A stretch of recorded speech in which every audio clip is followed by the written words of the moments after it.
मित्रांनो, आतापर्यंत हा व्हिडिओ तुम्ही बघितला असेल. एक 18 वर्षाचा मुलगा आयफोन दिला नाही म्हणून डोंगरावरून खाली उडी मारली त्यांनी, आणि सोबत आईला पण घेऊन गेला आणि वडिलांना पण घेऊन गेला. तर मला एकच सांगायचंय, कधीच आई वडिलांना आग्रह करू नका मोठमोठ्या गोष्टीसाठी, कारण ते आपलं 100% देतात. तुम्हाला जे पाहिजे ते देतात, तुम्हाला शिक्षणाला जे पाहिजे ते करतात, आणि आई आपले दागिने गहाण ठेवून तुमचं शिक्षणाचा खर्च भागवते.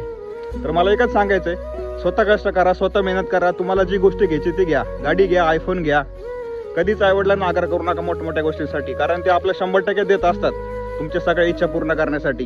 एक एक्झाम्पल सांगतो की आम्ही आयुष्यात आईवडिलांना कधीच मागत नव्हतं, कारण आम्हाला दिसत होतं की आपले वडील व्हॅन चालवतात, आपली परिस्थिती किती आहे. तर मोठमोठ्या गोष्टी मी कधीच आईवडिलांना मागितल्या नाही. स्वतःच्या कष्टावर घर बांधलं, जागा घेतली, फॉर्च्युनर घेतली. तर मला एकच सांगायचं की तुम्ही स्वतःच्या कष्टावर सगळं घ्या, पण आईवडिलांना कधीच आग्रह करू नका.